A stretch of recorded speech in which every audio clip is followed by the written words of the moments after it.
Welcome to Eagle Eye's NFL Draft Special. I'm Delaney Barrow, joined by Thomas Lynn Murphy, Harrison Tarr, and Andy Hewling.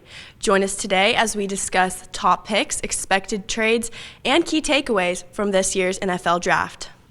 Obviously, one of the main discussions going into this year's draft is the quarterback talk. Trevor Lawrence to the Jaguars is all but expected #1 pick, but what do you guys expect to see from the other top 5 quarterbacks in this year's draft? With things all but finalized between Trevor Lawrence and the Patriots, I think you're right, Delaney. The conversation has heated up around all the quarterbacks left in this draft. I'm going to take Trey Lance out of North Dakota State. He may not have played ball since 2019 due to the FCS canceling their season amidst the COVID-19 pandemic and outbreak. However, in 2019, his redshirt freshman season, so his first year at the helm, he threw over 2,700 yards and did not throw a single pick. NFL scouts evaluate him as a high football IQ. He's a film junkie. He knows how to get to his fourth check down, and I think a great fit for him, either the Atlanta Falcons, should they decide to deal Matt Ryan, or the New England Patriots, even though I don't expect them to take a quarterback that high in the draft. Delaney, I really think Mac Jones is someone that people need to be looking out for in this draft class. He's a guy that I think the NFL scouts were really impressed with in his pro day. And one thing that I think Steve Sarkisian pointed out is how well he read the offense and just continued to improve his game while he was at Alabama. I think Jones is a fast learner, and he waited behind Tua Tagovailoa and Jalen Hurts during his 3 years at Alabama, and he finally got his chance. And that gave him the opportunity to lead his team to a national championship and an undefeated season. And I think Jones's ability to read the field and read defenses is something that I think teams like the Patriots and the 49ers will be looking for in their next quarterback. Yeah, you're right, Delaney. The question has always been, who is the top quarterback outside Trevor Lawrence in this draft? Following his outstanding pro day at BYU with clips that went viral on the internet, Zach Wilson made his case as to why he should be drafted #2 overall. The 6'3", 210-pound quarterback for the Cougars led them to a record of 11-1 in 2020. He recorded 3,500 yards with 33 touchdowns with just 3 interceptions. The New York Jets hold the #2 overall pick in the draft and have been eyeing Zach Wilson for some time now. With an arm like Wilson and mobility, I haven't been compared to a more mobile Matthew Stafford. I think Justin Fields is one of the top quarterbacks in this draft, right up there under Lawrence and Zach Wilson. I think that there's a high potential he goes 3rd to the 49ers. He had 1 season at Georgia, 2 at Ohio State, played 34 games, had a 68.4% completion rating. He's very athletic. He's good in the pocket. Sometimes he holds onto the ball too long, but he's really good at escaping that pressure, almost like Deshaun Watson. And I think that it is a risk betting on him after only 3 seasons, but if a team is able to coach him to his peak performance, the payoff is going to be huge. And I expect him to go up there ahead of Mac Jones, right after Wilson and Lawrence. In terms of Auburn players, which player is your player to watch, and where do you expect them to go in this year's draft? As far as Auburn players, I really think Seth Williams is someone that has to be highlighted. Williams was one of Auburn's top receivers over his time at Auburn, and he showed that he has good hands, but also a good frame and really decent enough speed to really get open. And I think someone like the Chargers could be a team that would want to pick him up. Give Justin Herbert some threats downfield that he can throw to. And I think Williams fits this mold and be someone that a team like the Chargers would be looking for. Projected to be drafted on the last day of the draft on Saturday is Auburn safety Jamien Sherwood. It would not surprise me, though, if teams looked at him with intentions of moving him to a linebacker's position with his built frame. An anonymous NFL scout said that, in quote, he has to lose weight and add quickness if he wants to continue playing the safety position. Expect a team like the Cincinnati Bengals, who are low in depth at the linebacker position, to take a chance on switching Jamien Sherwood's position to help them out with some depth at the linebacker position. I think linebacker KJ Britt is going to go in the 6th or 7th round this year. I think he'd be a good fit at the Rams or even the Giants, a good compliment for Blake Martinez. But he showed himself that he was a serious leader on this year's team, even though he only played in 2 games before being injured. But at the Reese's Senior Bowl, he logged 5 tackles, 1 for loss, and 1 pass breakup. And I think that ability to bounce back after being injured, and also coupled with his previous year's performances, put him at a very valuable position and some high draft stock going into this year's draft.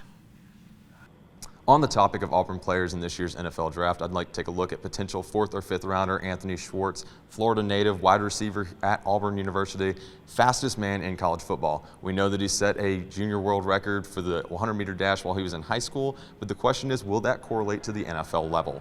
He knows how to get past defenders, he knows how to break free. The biggest question mark is, does he have the hands that it takes to play in the NFL? I expect that Anthony Schwartz could go to a currently contending team that's just looking to find a diamond in the rough. This could be your Tennessee Titans or your Tampa Bay Buccaneers. Which trades do you expect to see, and what team will be most active come draft night? I think the Washington football team will be very active, especially in the first round, as they're going to look to either get a quarterback or an offensive lineman early in this first round. And one thing that a lot of people are projecting them to do is to trade up for a quarterback. And I think one place that they could do that is in Carolina's spot. The Panthers already have a quarterback in Sam Darnold, who they got from the Jets. So they could be looking to trade them for that position so they could land one of the top quarterbacks in this draft. I also see them maybe even doing a late first round, maybe early second round trade, just to pad up, maybe get an offensive lineman there if they do decide to get a quarterback. You know, Delaney, I hope Jerry Jones got some rest over the past week because he's going to be up all night come draft day. The Cowboys have 10 selections in the draft, including 3 rounds with multiple picks. Not only did the Cowboys have one of the worst defenses in the league a season ago, but statistically they were one of the worst defenses in all of NFL history. The Cowboys have already been in talks with the New England Patriots over their 10th overall selection. The Cowboys will look to get some move down in the draft to have some mid to early round draft picks to help with their defensive depth come this season. I anticipate the Denver Broncos to be extremely active in this year's draft. Quite honestly, I don't know that John Elway has a definitive plan right now for the direction his team is heading. There's been rumors circulating around about Teddy Bridgewater to Denver. There's been rumors circulating around about where Drew Lock's going to wind up after this year. I think that they will try to deal their picks or try to acquire new this year. I really couldn't tell you which direction, but they need to decide if they're going to tank now or if they're going to actually try to contend. I think the Saints have a lot of depleted roles on their roster. I expect them to be very active in this year's draft. Taysom Hill, Jameis Winston, they're really missing those offensive weapons. And I wouldn't be surprised if the Saints traded up and tried to draft LSU's Terrace Marshall Jr. as a star wide receiver on their team. Which prospect do you think has the highest ceiling? I think one of the players with the highest ceiling in this year's draft is Travis Etienne out of Clemson. He was one of the top-rated running backs, actually the top-rated running back coming back in 2020. Could have been a first-rounder in 2019, opted to go for one more ride with Clemson, which is there's something to be said for that. He's a great receiving running back. He runs with a lot of speed, runs with a lot of force. He needs to work on his ball handling and, not to mention, pass blocking. That's going to be a huge part for him in the NFL. I could easily see him sliding to a team like the Pittsburgh Steelers, like the Baltimore Ravens, teams that are actually looking for consistent health in their running back room. I think Devonta Smith is someone that will have a high ceiling. Alabama's wide receivers are already killing it in the NFL, and I think he'll just be one addition to any of these top teams in the first round who are looking for a wide receiver. And I think the Eagles could be one that could pick him up. They need someone young. They need someone fast who can catch balls, especially from Jalen Hurts, who will more than likely be the quarterback at the Eagles this year. So I expect, Smith will be a high draft pick. I think top 10 worthy at least. And he's someone that maybe it doesn't have so much of a big frame, but he makes up for it with his route running and his speed. And I think that's what the scouts are looking at when it comes to Devonta Smith.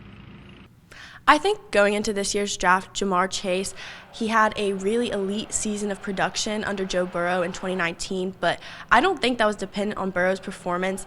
And I think that even though he took off this year's season, he goes into this draft, he has elite athleticism, he's explosive, and I really think that he has a high ceiling and a lot to prove on the playing field, especially coming from LSU. You know, Delaney, I had Jamar Chase being one of my top prospects as well in this draft. If it weren't for this one player who could become one of the greatest players at all in his position, that being Florida's tight end, Kyle Pitts. He's a mismatch nightmare for opposing teams. He can go on the outside and snatch balls over defenders, or he can line up on the inside, where his 4.4 40 times speed is too much for linebackers to handle. If it weren't for Trevor Lawrence and a lot of teams in need of quarterbacks, my selection for the first overall pick in the 2021 NFL draft would be Kyle Pitts. What player do you think will be a surprise first-round pick that nobody's talking about now, but everybody will be talking about on draft night? I think a surprised first-round pick will be Eric Stokes out of Georgia, the cornerback. He is quite an athlete and really just was kind of the concrete in the foundation of that secondary at Georgia. He's very fast, had a 4.3 4.40 time at the combine this year, and I think the scouts are really looking at him to be a higher draft pick than we would think. He's rated right now from ESPN at number 72. I think he goes higher than that, and I think someone would be willing to take a risk for him in the first round. You know, who wouldn't want to take a chance in drafting a player who is the son of a 4-time Pro Bowler, 2-time NFL champion, and future Hall of Famer? Yes, I'm talking about Asante Samuel's son, Asante Samuel Jr., better known as AJ, who has become one of the top prospects at the cornerback position out of Florida State. He is best known for his man-to-man ability with his grit, toughness, and agility. His only weakness, though, is that he is 5'10" and doesn't excel well in zone coverage. However, he is a premier first-round talent and would be a shame for GMs to regret their decision on why they did not draft him in the first round in the next coming years. When it comes to a surprise first-round draft pick this year, I'm going to go with someone that's been on the border, on the bubble between early second round and late first round, even mid-second round. It depends on the mock draft you look at. Running back Najee Harris out of the University of Alabama.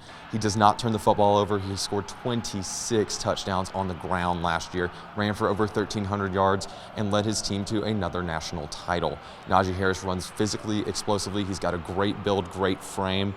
The only question is whether or not he's going to be able to correlate and become Derrick Henry 2.0 with those conversions, and all those comparisons are already lining him up to be.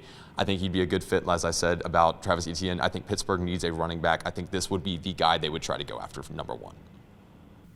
I think Alex Leatherwood, offensive tackle from Alabama, is going to be a surprise first-round pick in this year's draft. Very coveted position in the NFL. They're going to be looking for someone like him who comes from such a program of prestige with the Crimson Tide to fill their roster holes. And he had 2 dominant seasons with Alabama and great footwork, offensive, athletic ability. And I think that he was borderline last year, chose to come back to school, and I think this year he's going to be that surprise first-round pick that nobody's expecting.